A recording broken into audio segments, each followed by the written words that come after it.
Hello students, मैं कुलदीप सिंह स्वागत करता हूं आपका अपने YouTube channel Kuldeep mathematics point में। तो प्रिय छात्रों, मैंने आपको अपनी पिछली वीडियो में फर्स्ट चैप्टर हाई स्कूल का फर्स्ट चैप्टर मैथ का उसका कुछ बेसिक नॉलेज दिया था। तो मैं आशा करता हूं आपने मेरी वो पूरी वीडियो देखी होगी और आपने समझा होगा और आपको सब कुछ समझ में आया होगा। अगर ना आया हो तो आप मुझे मैसेज कर सकते हैं, मैं आपको दोबारा जो आपको समझ में ना आया हो मैं आपको दोबारा बता सकता हूँ। ठीक है, तो बच्चों मैंने आपको वास्तविक संख्या तक बताया था कि वास्तविक संख्याएं क्या होती हैं। इससे पहले मैंने आपको पूरी जानकारी दी थी। इसके आगे मैं अब इस वीडियो में स्टार्ट करता हूं। तो बच्चों, वास्तविक संख्या में सबसे पहले आता है अपना टॉपिक मासा। क्या आता है बच्चों? मासा। ठीक है, मासा आता है सबसे पहला जो है एक्सरसाइज 1A, उसमें मासा दिया है। मासा महत्तम समापवर्तक। ठीक है, सबसे पहले आता है मासा महत्तम समापवर्तक। ठीक, या हम ये कहते हैं HCF। आपको HCF भी लिखा मिलेगा। क्या लिखा मिलेगा? HCF भी। या आपको कोई संख्या दो दी होंगी, आपसे कहा जाएगा कि 45 या 25 का मासा ज्ञात कीजिए, या 45 या 25 का HCF ज्ञात कीजिए, या 45 या 25 का महत्तम समापवर्तक ज्ञात कीजिए। अगर आपसे ये तीनों में से कोई भी पूछा जाए तो आप समझ जाना कि आपसे मासा निकालने को कहा गया है। तो बच्चों, हाई स्कूल में मासा तो फिलहाल एक ही तरीके या दो तरीके से आता है, लेकिन अपने 8वें में मासा जो था, मतलब मासा 3 तरीके से निकालते हैं अपने। तो मैं आपको तीनों विधि बताऊंगा अपनी वीडियो में। ठीक है ना, आपको देखना है, समझना है, और जो ना आए मुझसे दोबारा पूछना है। ठीक है, तो मासा की 3 विधि होती है। मासा की 3 विधि होती है। पहली विधि बच्चों आती है अभाज्य गुणनखंड विधि। क्या आती है? अभाज्य गुणनखंड विधि। पहली विधि बच्चों आती है अभाज्य गुणनखंड विधि। नंबर 2 विधि आती है मासा निकालने की भाग विधि। क्या आती है? भाग विधि। भाग विधि से मासा ज्ञात करना। भाग विधि से मासा ज्ञात करना। नंबर 1 विधि आती है अभाज्य गुणनखंड विधि। नंबर 2 विधि आती है भाग विधि से मासा ज्ञात करो। नंबर 3 विधि आती है यूक्लिड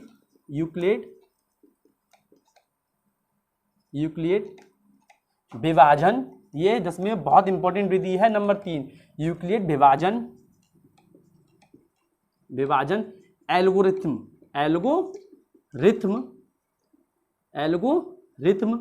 की विधि से मासा ज्ञात करो।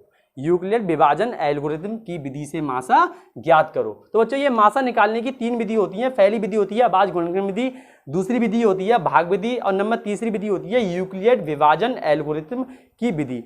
ये तीसरी विधि बच्चों बहुत इंपॉर्टेंट होती है हाई स्कूल के लिए। खासकर ये विधि अपने 8 में पढ़ लेते हैं, 9th में पढ़ लेते हैं, लेकिन ये जो विधि है वो आपको 9वीं में पढ़ने को मिलेगी, यूक्लिड विभाजन एल्गोरिथम की विधि। तो बच्चों, पहले मैं आपको सिखाऊंगा अभाज्य गुणनखंड विधि से मासा कैसे ज्ञात करते हैं। उसके बाद सिखाऊंगा कि भाग विधि से मासा कैसे ज्ञात करते हैं। उसके बाद सिखाऊंगा कि यूक्लिड विभाजन एल्गोरिथम की विधि से मासा कैसे ज्ञात करते हैं। आपको वीडियो अच्छी तरीके से देखना है और सीखना है कि कैसे निकालते। ठीक है, पहली विधि बच्चों कहते हैं अभाज्य गुणनखंड विधि। देखो कैसे निकालते हैं। पहले बच्चों, मासा की मैं आपको परिभाषा सिखाता हूँ। मासा मतलब होता क्या है ये बताता हूँ। मासा होता क्या है, मासा की परिभाषा बता रहा हूँ। तो यहाँ लिख रहे हैं परिभाषा। क्या लिख रहे हैं बच्चों? परिभाषा। आप समझने के लिए याद रखना, वैसे लिखने को नहीं आती पेपर में। परिभाषा क्या होती है? ठीक है, तो मासा क्या होता है ये सीखिए पहले। मासा होती क्या उन संख्या मासा। ठीक है, तो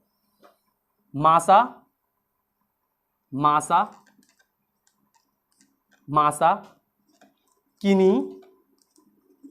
किन्हीं 2 या 3 पूर्णांक, जो जितने भी संख्या से आपसे मासा पूछा जाएगा, 2 संख्याओं का, 3 संख्याओं का मासा किन्हीं 2 संख्याओं या 3 संख्याओं, 2 या 3 लिख सकते हैं यहाँ। ठीक है, 2 या 3 संख्याओं मासा जो भी आपसे पूछे, 2 या 3 तक पूछा है, इससे आगे नहीं जाता है। 2 या 3 मासा किन्हीं 2 या 3 पूर्णांक कर लो, यहाँ संख्या नहीं, पूर्णांकों की वह सबसे बड़ी संख्या। बच्चों क्या होती है? वह सबसे बड़ी संख्या। वह सबसे बड़ी संख्या होती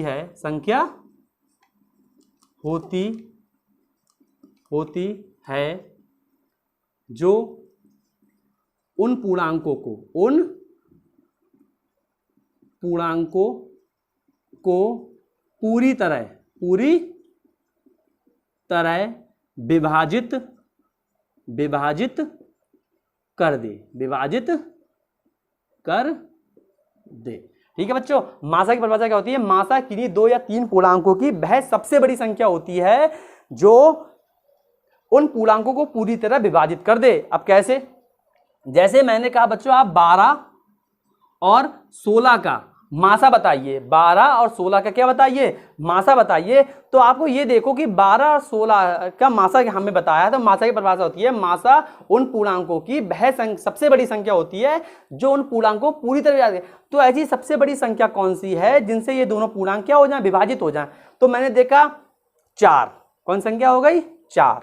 देखो 4 से ये भी विभाजित हो जाएगा, 4 तियां 12 और 4 चौक 16, 4 तियां 12 और 4 चौक 16। तो ये देखो, इससे 4 से बड़ी कोई ऐसी कोई संख्या नहीं होगी जिससे 12 भी विभाजित हो जाए और 16 भी विभाजित हो जाए। 4 से बड़ी कोई संख्या नहीं होगी। अलग अलग तो हो जाएंगे, जैसे 6 से आप 12 को डिवाइड कर दो, विभाजित कर दोगे, 6 दूनी 12, लेकिन 6 से 16 नहीं होगा।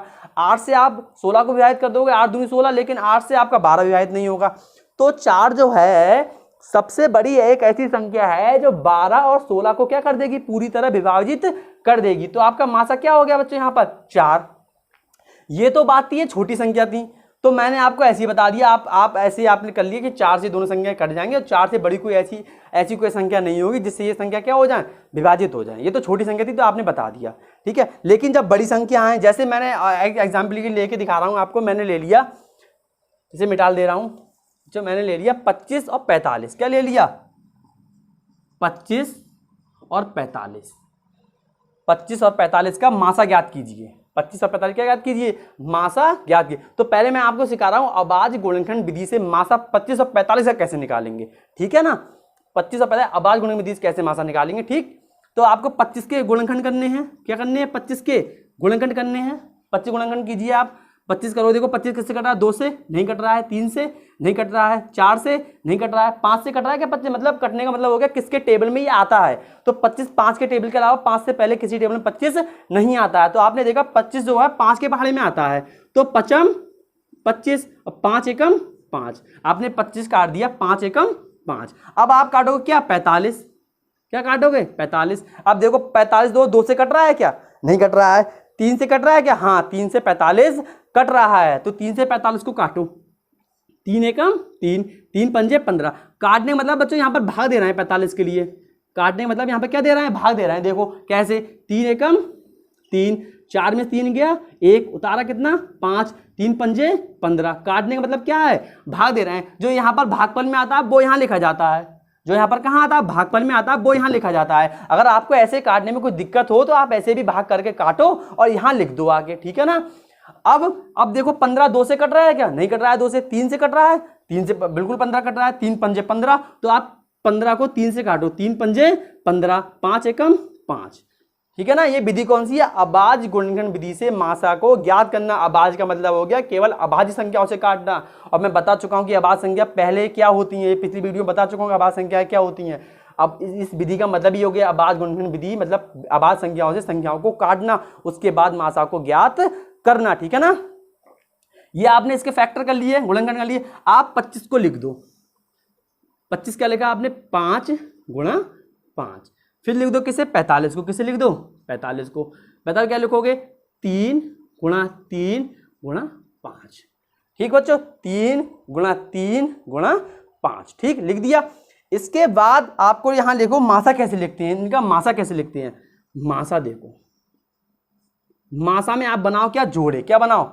इस 5 का बनना है, नहीं बनना है। इस देखो, इस 3 का कोई जोड़ा ऊपर बनना है, नहीं बनना है। देखो इस 5 का ये जोड़ा बनना है, बनना है ना 5 का जोड़ा। तो यहां पर क्या लिख दो? 5 लिख दो। और इस 5 के अलावा किसी का कोई संख्या का मासा बनना है क्या? देखो यहां 3 है तो ऊपर 3 नहीं है, यहां 3 है तो ऊपर 3 नहीं है, यहां 5 है तो नीचे 5 नहीं है। तो और एक 5 के अलावा किसी और संख्या का जोड़ा नहीं बनना है, ठीक है ना बच्चों। तो हमारा मासा क्या आ गया? 5। हमारा मासा क्या आ गया? 5। कौन सी विधि से आ गया? अभाज्य गुणनखंड विधि से हमारा 25 और 45 का मासा क्या आ गया? 5। तो आप ये देखो अब मैंने जो परिभाषा लिखाई है वो देखो, 5 के अलावा 5 से बड़ी क्या कोई ऐसी संख्या है जिससे 25 और 45 कट रहा है? नहीं कट रहा है। देखो 5 से ये भी कट रहा है, 5 25, 5 निम 45, यानी कि 5 से बड़ी कोई ऐसी संख्या नहीं होगी जिससे आप 25 को भी काट पाओ और 45 को भी काट पाओ। काटने मतलब भाग कर पाओ, पूरा विभाजित कर पाओ, ठीक है ना। तो हमारा 25 और 45 में क्या आ गया? 5। ठीक, समझ में आएगा होगा, पूरा समझ में आएगा। कोई दिक्कत हो आप फिर दोबारा पूछ सकते हैं। तो ठीक है ना। ठीक, इसके बाद बच्चों मैं एक आपको बताता हूं, एक एग्जाम्पल और लेता हूं, मैंने लिख रखे हैं कॉपी में। एक दूसरा एग्जाम्पल बताता हूं इसके अलावा, ठीक है ना। समझ में आएगा, आप नोट कर सकते हैं, पूरा वीडियो रोक के पॉज करके नोट कर सकते हैं, स्क्रीनशॉट ले सकते हैं। ठीक, इसके बाद एक आपको एग्जाम्पल और क्या है कि आपको और अच्छे समझ में आए। नंबर 2 बच्चों मैं एग्जाम्पल लेता हूं, जैसे कि मैं अपनी कॉपी में देखता हूँ। नंबर 2 एग्जाम्पल लेता हूं मैं 45 और 135। क्या एग्जाम्पल लिए मैंने? 45 और 135। 45 और 135 का मासा निकालिए।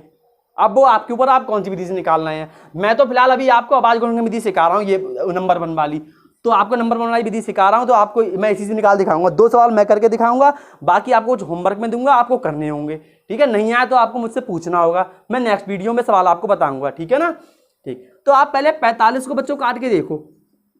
45 से कट रहा है ना 2 से, 45 2 से कट रहा है, नहीं कट रहा है। 3 से कट रहा है, काटो 3 से काटो। 3 एकम 3, देखो 4 हैं, 4 को 3 से काटो, 3 एकम 3 निकल गया। 4 में से बचा कितना होगा? यहाँ पर 1 बचा होगा। अभी मिलकर कितना होगा? 1 और 5 15, 3 पंजे 15।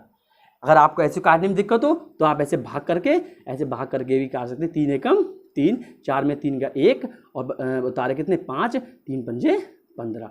जो यहाँ आता है वो आपको यहाँ लिखना होता है। अगर आप इसकी बार बार प्रैक्टिस करते रहेंगे तो ये भी आपको आ जाएगा, नहीं तो मैं और अच्छे से सिखाऊंगा, ठीक है ना। अब काटो 3 से, 3 पंजे 15, 5 एकम 5। ये 45 आपने दिए काट 3 से, ठीक है। अब आज गुणन विधि बता रहा हूं। इसके बाद बच्चों आप काटो 135। क्या काटो? 135।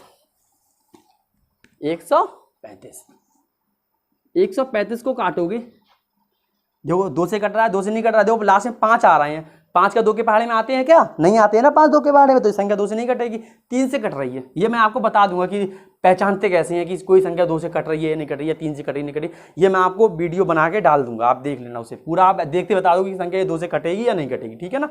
तो आप बच्चों इससे पहले किससे काटो? 3 से काटो।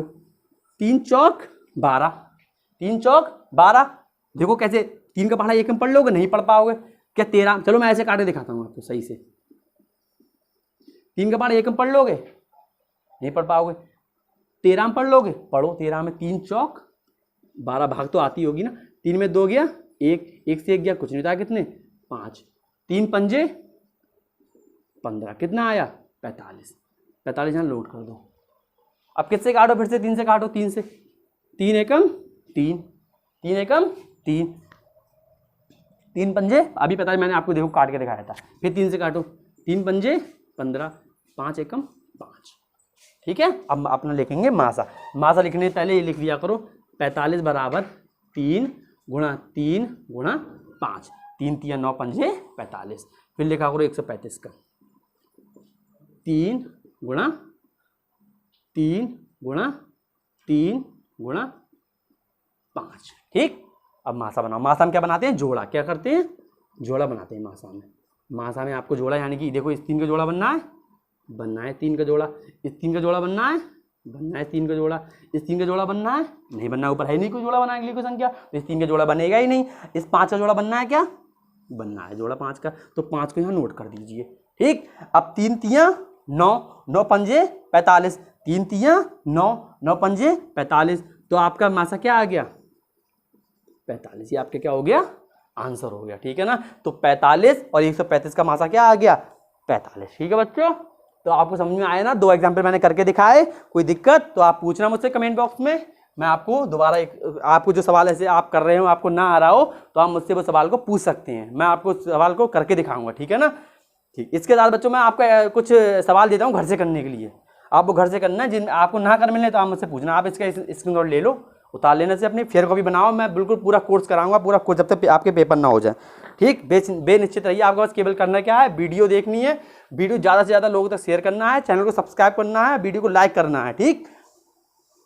तो आपको मैं देता हूँ सवाल घर से करने के लिए, ठीक है। दिक्कत हो तो पूछना मुझसे। यहाँ लिखता हूँ होमवर्क, ये लिखता हूँ होमवर्क। क्या लिखता हूँ? होमवर्क। पहला सवाल है 6 और 20 का। किसका? 6 और 20 का। ठीक। सवाल नंबर दूसरा आपको घर से करना है 6 और 20, फिर आपको करना है 6, 72 और 120 का। ठीक। नंबर 3 सवाल आपको करना है 12, 15 और 21 का। ठीक है। नंबर 4 सवाल आपको करना है 17, 23 और 29 का। ठीक है। नंबर 5 सवाल आपको करना है 8, 9 और 25 का। बच्चों ये सवाल आपको आवाज गुणन की विधि से मासा ज्ञात करना है। क्या ज्ञात करना है? ऊपर मैं लिख दे रहा हूँ, मासा ज्ञात करना है। क्या ज्ञात करना है? मासा ज्ञात करना है। क्या ज्ञात करना है? आपको मासा ज्ञात करना है। क्या ज्ञात करना है? मासा ज्ञात करना है। ये 5 सवाल हैं, ये आपको कहाँ से घर से करके लाने हैं। ठीक है। आगे किसी का कोई आंसर, मैं आंसर आपको अगले दिन यहाँ लिख दूंगा, आंसर कि इनके आंसर क्या आए थे। अगले दिन मैं इन सब के आंसर लिख दूंगा, आपके आंसर अपने आप मिला लेना। कोई दिक्कत हो तो मुझसे पूछ लेना, मैं दोबारा आपको वीडियो बना के डाल दूंगा। जिस सवाल को आप पूछेंगे कमेंट में उसकी वीडियो दोबारा, क्या कि आपका पूरा चलता है। तो बच्चों मैंने आज आवाज गुणन की विधि के बारे में आपको बताया, 2 एग्जाम्पल मैंने आपको करके दिखाए। कोई दिक्कत तो पूछना, ये सवाल आप घर से करके देखना और रोज़ की रोज़ ही देखते रहना, क्या कि आपकी तैयारी अच्छी चलती रहे। ठीक है। तो यही आज मैं वीडियो समाप्त करता हूँ। नेक्स्ट वीडियो में आपको बताऊंगा भाग विधि से मासा ज्ञात करना, उसके बाद आपको बताऊंगा यूक्लिड विभाजन एल्गोरिथम की विधि से मासा ज्ञात करना। ठीक है। तो बहुत आगे जाके बहुत इंटरेस्टिंग होने वाला है, तो आप वीडियो जरूर देखना और चैनल को सब्सक्राइब करना और लाइक करना और ज़रूरतमंद लोगों तक शेयर करना। बस आज के इतना ही। धन्यवाद।